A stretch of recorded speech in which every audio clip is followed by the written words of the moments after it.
ভ্রমণপ্রিয় মানুষের কাছে কিন্তু স্থান, কাল, পাত্র এই শব্দবন্ধ একেবারেই প্রযোজ্য নয়।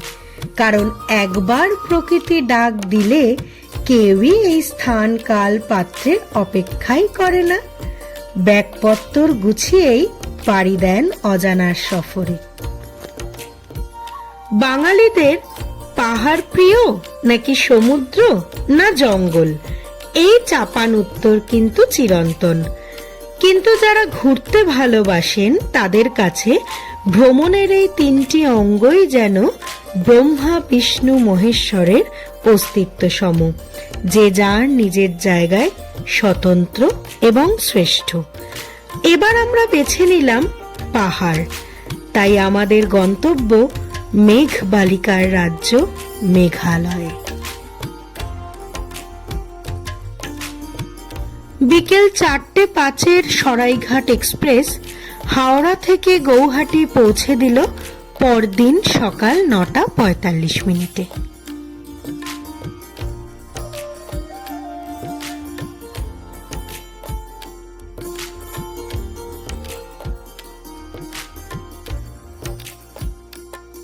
স্টেশনের বাইরেই আমাদের জন্য গাড়ি অপেক্ষা করছিল।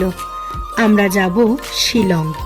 যাবার পথেই কিছু দর্শনীয় স্থান যেমন উমিয়াম লেক, ওয়ার্ডস লেক দেখে আমরা পৌঁছাবো শিলংয়ের হোমস্টেতে।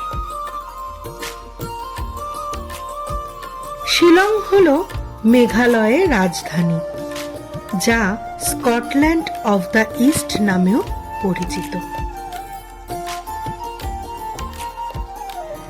মেঘালয়ের প্রাকৃতিক সৌন্দর্য দেখে মনে হয় সৃষ্টিকর্তা বোধহয় নিজের হাতেই মেঘালয়কে সাজিয়েছেন। মেঘালয় নামের অর্থই মেঘের বাসস্থান।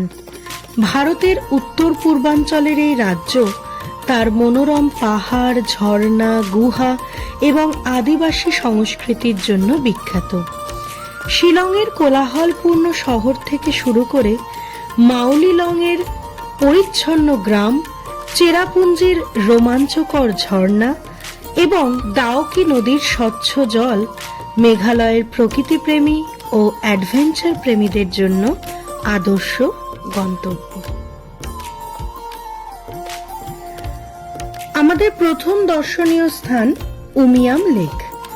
1960 সালের শেষ দিকে শিলং পাহাড়ের অন্তর্গত উমিয়াম নদীতে জলবিদ্যুৎ প্রকল্পের জন্য বাঁধ নির্মাণ করা হয় এবং তার ফলেই সৃষ্টি হয় উমিয়াম লেক। প্রায় 15 কিলোমিটার জুড়ে বিস্তার এই লেকের। পর্যটকদের বিনোদনের জন্য রয়েছে বোটিং এবং নানা রকম ওয়াটার স্পোর্টসের ব্যবস্থা।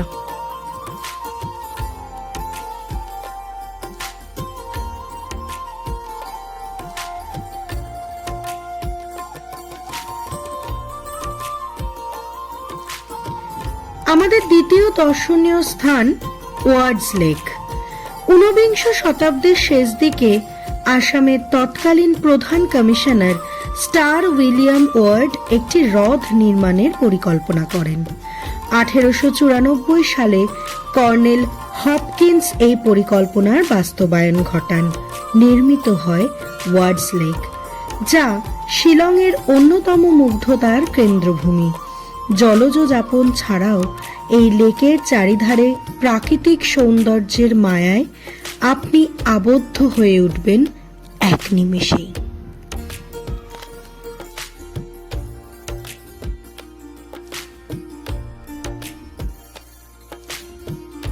টিপটিপ করে বৃষ্টি পড়ছিল, কিন্তু সেই বৃষ্টিকে উপেক্ষা করেই আমরা ঘুরে দেখলাম লেকের চারিপাশটা।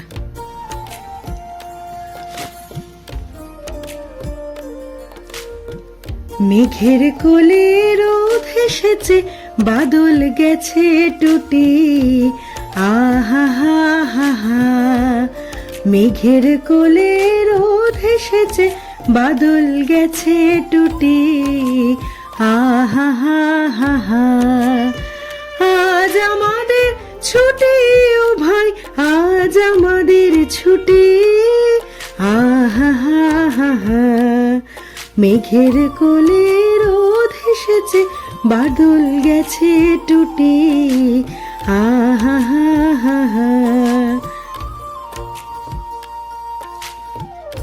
হ্যাঁ, সত্যি ছুটি। থোড়বড়ি খাড়ার রোজকার জীবন থেকে সত্যি কদিনের ছুটি।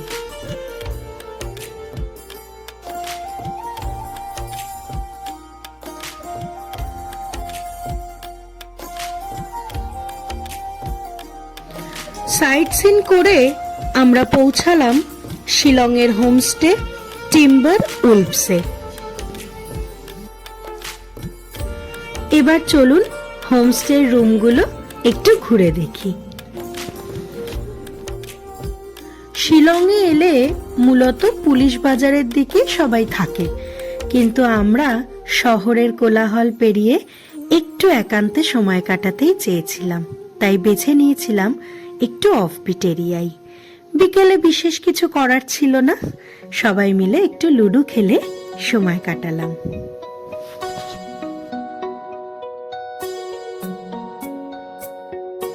সারাদিনই কম বেশি বৃষ্টির কারণে আচমকায় ঠান্ডা পড়ে গেছিল, তাই আমরা সবাই উষ্ণ কফির কাপে চুমুক দিতে দিতে একটু আগুন পুহিয়ে নিলাম।